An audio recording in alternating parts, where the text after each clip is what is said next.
嗨，大家好，我是坦皮叔。今天是2025年6月30号，这一期咱们聊一聊考试作弊。考试作弊其实也没什么好聊的，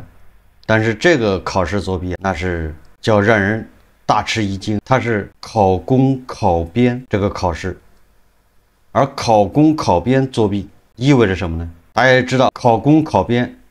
本身你要上了，那你就是吃财政饭，你用老百姓的语言说，那就是当官，你就不是民是官了，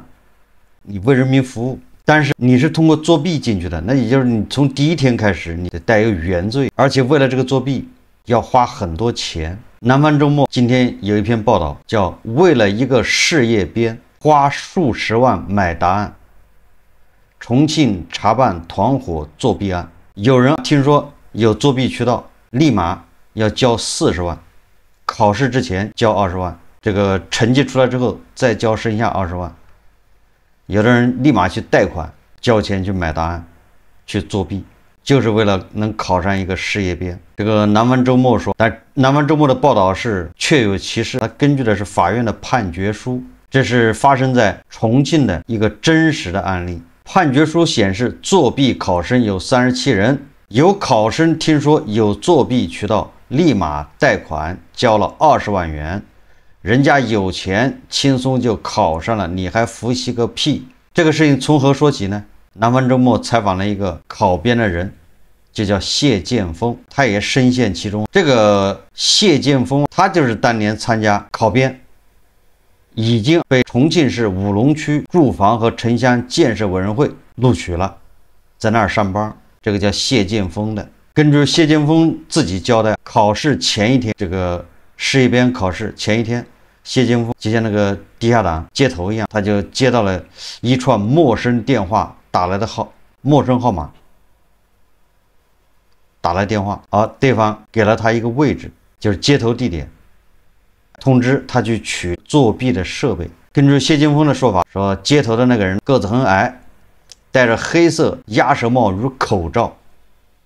在茶楼的包间里，谢建峰将衣裤和袜子脱下，把自己的袜子脱下来，把自己的衣裤脱下来，在茶楼的包间里面，对方把一段黑色数据线缝在衬衣内侧，又把一只袜子缝在裤子内侧，用来装手机。这就是作弊的设备。1年以后，已经高中，就是考上事业编的谢建峰已经在住建局上班了，但是不幸接到了重庆市丰都县公安局的电话，这个公安局通知他去做笔录。为什么做笔录？是因为就在他考编的那一年，丰都县事业单位招聘考试中，多名考生成绩断崖式领先，也就是不正常。就这一批学生考试和别人是这批学生成绩非常接近，但是跟其他人那是断崖式领先，那就被怀疑是不是他们作弊。所以丰都县人社局就向警方报警，警方由此追查出一个根植于重庆的多年的一个作案团伙，就专门考试作弊的。自2018年以来，该团伙多次组织他人在重庆各区县和四川省内江市事业单位招聘工作人员考试中作弊，就是这是一个专业团伙，专门在重庆还有四川的内江各种公务员事业编考试都有他们的身影。那他怎么作弊呢？该团伙先向考生收取4000至6000元的作弊设备费，考生笔试成功进入面试，考上事业单位后，再收取10万元至数十万元不等的好处费。据警方统计，他们一共收取考生费用571万元。随着这个组织作弊团伙成员被警方抓住，最后被法院判刑。那么涉事考生处理结果也下来，这些作弊的考生都被用人单位清退，其中就有谢建峰。但是谢建峰他有不同的说法。我们看南方周末他是怎么说的，也就是引发丰都县人社局去报案的这次考试是丰都县和南圈出区2023年第2季度事业单位招聘工作人员考试，是2023年6月17日举办的。他这个笔试一共有2科，职业能力倾向测验和综合应用能力，满分都是150分。而丰都县人社局公布的笔试成绩表示，这个成绩表有7名考生职业能力倾向测验分数超130分，最高的是142.5分，第1名与第8名这个121分，成绩分差达到21分。根据这个知情人士的说法，靠前的几名考生答案雷同，连错题都雷同，引起了招考部门的重视，也就是他们的答案都一样，错的都一样。后来经过丰都公安查明，那次考试共有8名考生采用高科技手段作弊，其中有7名考生分数超过130分，后都因违纪取消成绩。那个作弊的设备就是微型耳机、数据线以及一部手机。实际上，这是作为考场作弊这些设备，这叫技术是先进的，手法是老套的。也就是这个，大家想象一下，有人混进考场，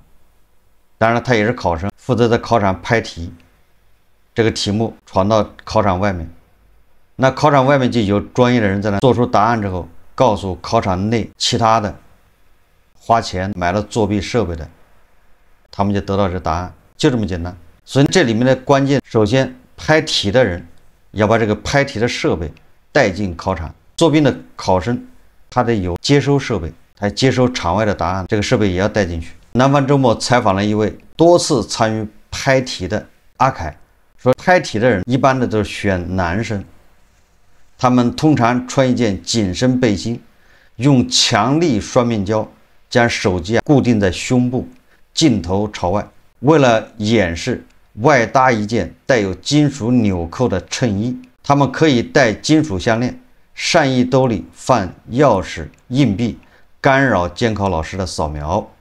一般的考场都有扫描，这是拍题的人的设备。那拍在手机放在胸口，镜头朝外，这样就可以把这个卷子给它拍下来。那考生的设备更为隐蔽，男生将手机装进腰间的袜子里，女生将手机塞进内衣。按照这种方式，团伙在重庆丰都、万州、南川、涪陵、武隆、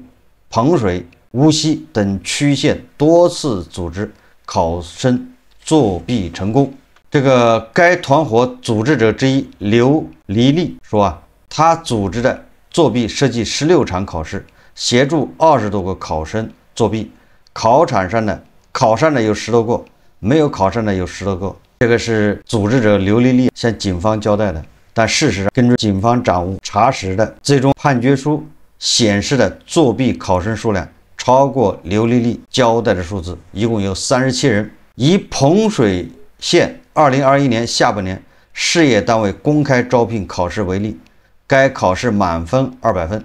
在2454名考生中，有8名成绩过150分，最高分为160分。一位参加了这场考试的考生向南方周末记者称，有多名考生跟自己一样，通过刘丽丽购买作弊设备。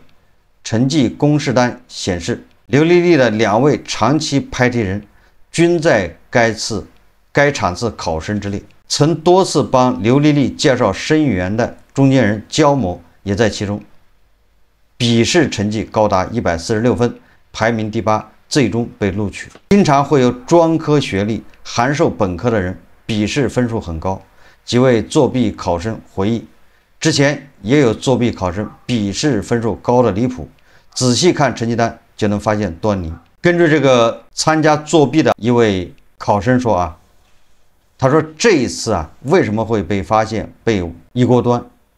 就是因为笔试分太高。此前他介绍的几个考生与普通高分考生的差距拉不开，以至于面试时优势不明显。这次他们肯定想突破，把差距拉一拉，结果拉大了。也就是说，这个考试的成绩没有控制好。以往通过作弊的考生，他们的分数跟不作弊的分数差距不大的时候，但是那你面试，因为你是作弊的，那你面试的时候，那跟那些不作弊的人面试没有优势。这样很多人虽然交了钱，但是因为差距不大，那有可能就没有录取。那这一次他们想把作弊的这些人把他成绩提高一下，跟那些普通的考生不作弊的人把分数拉开，这样他面试的时候差一点，那保证他总分还是靠前。结果他的成绩拉得太大，明显的不合理了。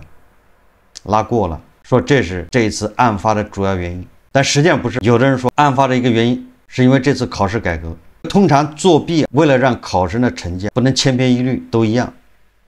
所以在给考生答案的时候，比如5道题都是选择题，第一、第二、第三、第四前4道题他会告诉你标准答案，第5道题他不告诉，让学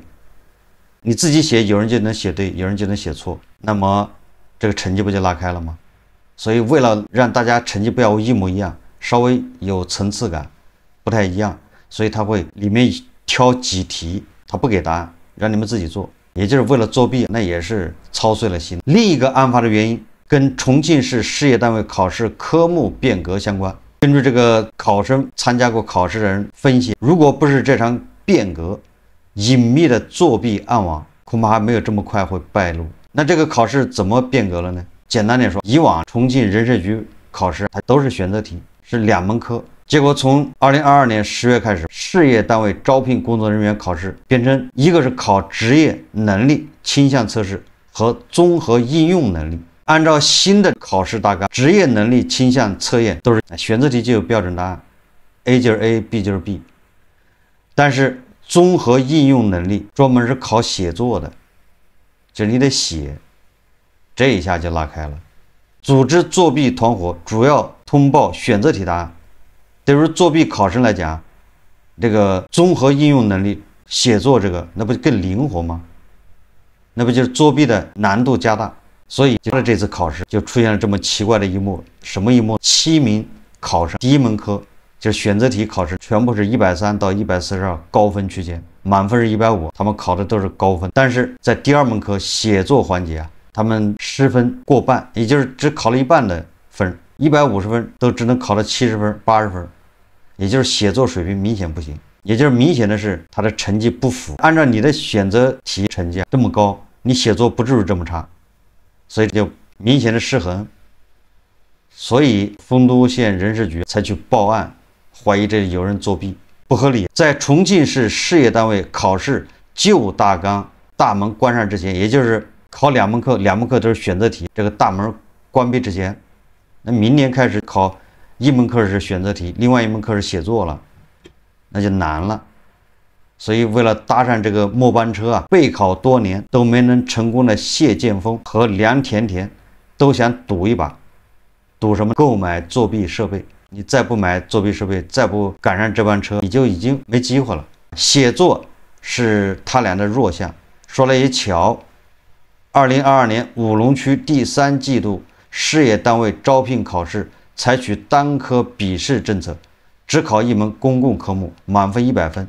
题型都是判断题。在那之前，谢剑锋参加过2次事业单位考试，2次公务员考试都没中。梁甜甜参加过4次事业单位考试，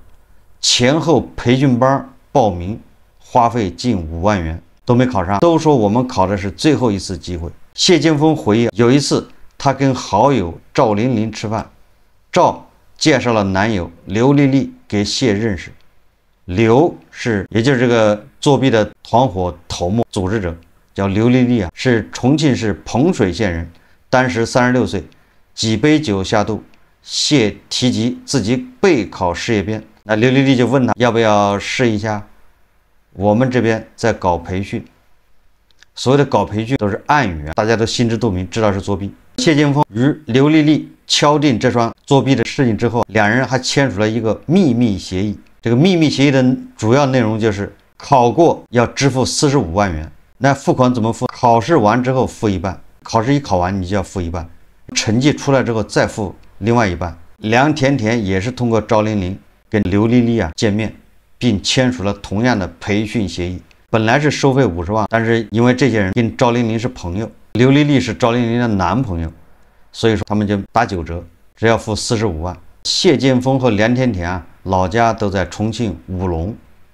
一座沿江两岸蔓延的小城区，开车半个小时可以逛完整个武隆。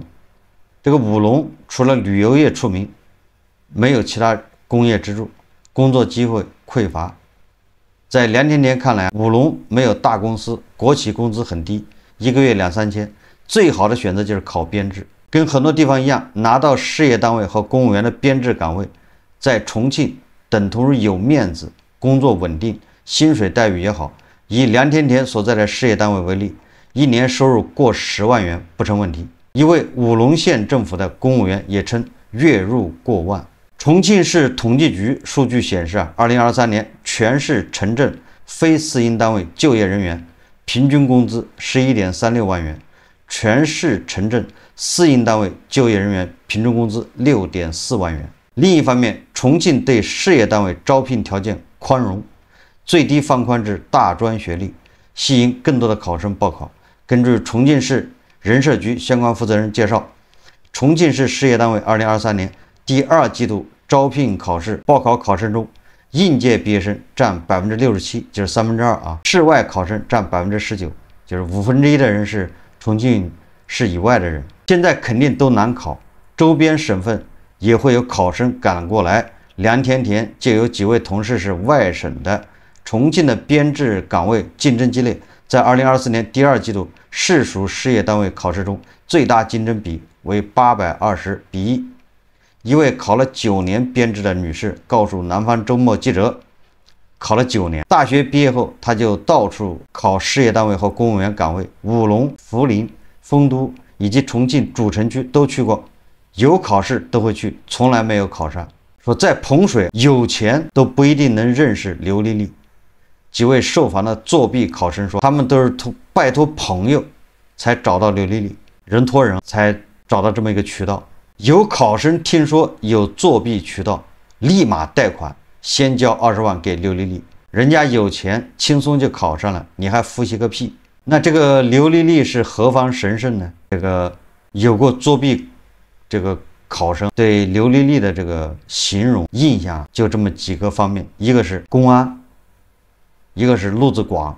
关系宽，有钱，神秘。实际上这个刘丽丽她自己2008年7月毕业于重庆工贸职业技术学院市场营销学专业，7年以后，也就是2015年，她参加彭水县的第3季度招聘事业单位工作人员考试，没考上。直至案发，这个刘丽丽的身份是彭水一个街道办事处农业服务中心的一名工作人员，履历非常普通，但在周边人眼里，刘丽丽混得风生水起。她作风高调，浑身上下都是牌子，也就是穿着名牌的衣服，有几辆豪车，其中一辆售价100万元。一位考生回忆，有次跟刘吃饭，店里来了个像领导的人，刘丽丽还过去跟他打招呼。在很多场合，刘丽丽都谎称自己是公安的，微信头像也与公安相关，声称帮很多人考上。刘丽丽曾在接受公安询问时称自己在派出所做过辅警。根据刘丽丽的2位亲戚向记者透露说，刘丽丽其实家境普通，他们猜测是组织作弊考试有钱的。刘丽丽总表现得神秘，在组织作弊的行动中，她一般不出面，即使是给刘丽丽介绍生源的中间人，也很少能见到刘。总之就像这个地下党一样的单线联系。我们继续说这个谢剑锋。2025年5月19日下午，谢剑锋坐在南川区法院原告席上，对面的被告是武隆区人社局，也就是谢剑锋把武隆区人社局给告上法庭了。为什么？因为武隆区人社局把谢剑锋给清除了，因为他考试作弊。4个月前，武隆区人社局一纸告知书认定谢剑锋在2022年事业单位考试中作弊，成绩作废。丰都公安讯问笔录显示，谢剑锋承认将设备带进考场，但因为耳机有杂音，将手机关机。根据重庆市人社局规定，考生未经批准携带手机、电子设备等通信工具进入考场，一经查实，就算作弊，取消该科目考试成绩。那次笔试成绩公示单里，最高分92分，梁甜甜以91分获得第2名，谢剑锋考了88分，排名第3。这2个都花钱了，一个第2，一个第3。谢剑锋在笔录中称，笔试通过后，作弊团伙找上门来威胁他，才交了20.5万元现金。他们说，我虽然设备没有用，但占用了他们的名额，不给钱就举报我，不让我进面试。对于这份笔录的真实性，谢剑锋予以否认。办案警察给我一份他们写好的笔录，说我作为证人没有任何影响，我签字走了。谁知道现在要辞退我？谢剑锋在法庭上陈述，他说，2022年9月24日考试当天，考场检查非常严格，自己一看慌了，所以临时放弃作弊，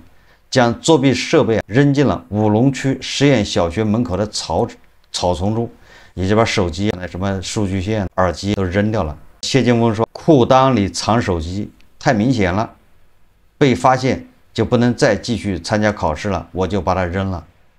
2位五龙区实验小学的监考老师向南方周末记者回忆，考场有屏蔽仪和扫描仪，每间教室配备2名监考老师，外加巡考人员随时抽查。尽管如此，一位在该校参加同一考试的拍贴人说，他还是成功把设备带进了考场。进考场不难，老师简单刷一下就过了。屏蔽仪有时候会影响作弊设备，一般没问题。丰都案发后不久，2023年12月29日，重庆市人社局发布通知，要求加强事业单位考试规范化建设，应配备视频监控和金属探测仪，有条件的可配备信号屏蔽器、身份证识别仪、米粒耳机探测仪等设备。一份采购合同显示，2023年年底，五龙区人社局花了10万元采购身份证识别仪、金属探测仪以及高清摄像头。这就是南方周末报道的，为了一个事业编花数十万买答案，市场价是50万，友情价是45万，打9折。大家想象一下，他花了45万买了这么一个编制，那他这45万的成本，那不都要从大头那儿把它薅回来？当然了，他什么时候薅不知道，他有机会一定要薅的，因为这是他成本。所以我们聊一聊考公务员作弊啊。说来也巧，这不是前2天还是中考，我就收到了一条短信，是安庆电信给我发的。它内容是什么我不太记得了，大概说的就是因为这2天要中考，考场附近手机的信号不好，他就先通知你一下。为什么不好？大概就是在考场周边，他要电信要进行信号屏蔽，也就是为了防止作弊。电信运营商、电信、移动、联通，他们都要在这个考场附近进行信号屏蔽，他就给他的用户发短信提醒一下。我就收到这样的短信了，但是我还觉得这个有必要吗？这么严？你看看，这是中考，初中生考高中，对考场周边进行屏蔽，那为什么事业编考试不屏蔽？或许它有屏蔽，但是道高一尺，魔高一丈。我在想，随着现在就业越来越难，每年那么多大学生一毕业就失业，那现在根据统计数字，往常大学生一毕业之后，有很多人去考研，还有很多人去考编、考公务员，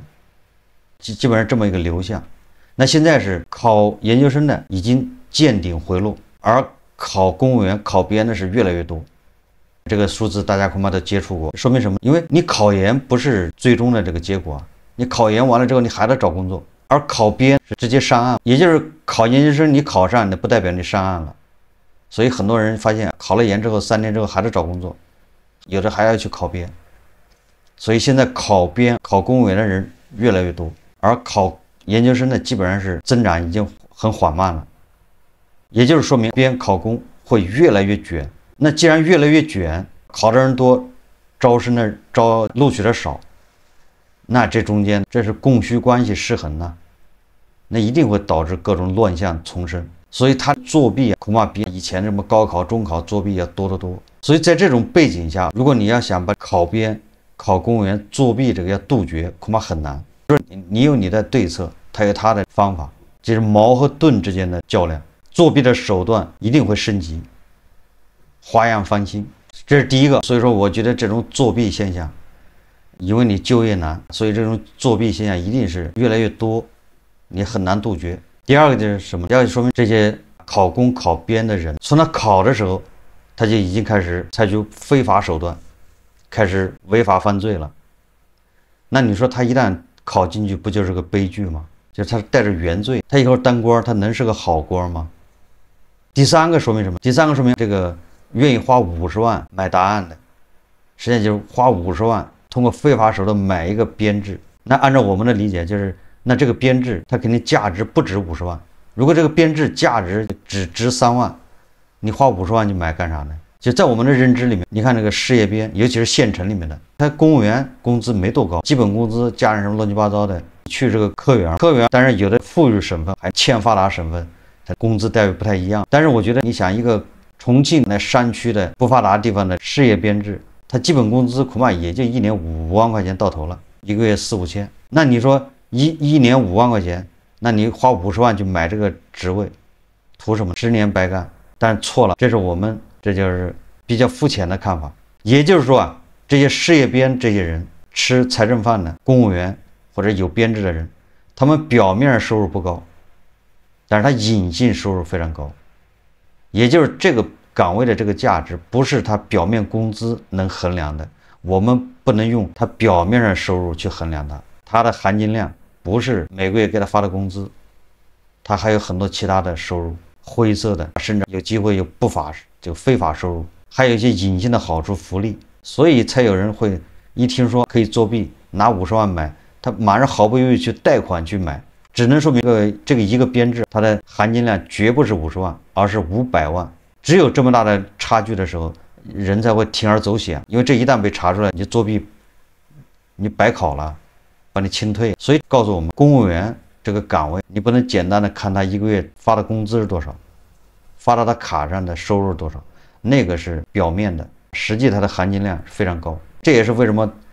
这些什么麻省理工的博士要考什么安徽皖北的一个县的一个乡镇的一个什么协调员，这你就能想明白了。最后我想说的是，叫八仙过海，各显神通，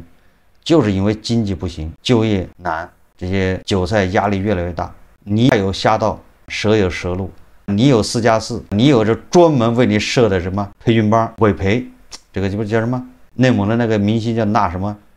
反正我记不住，现在名字这4个字的，还有董小姐，对，各有各的路。你搞4+4，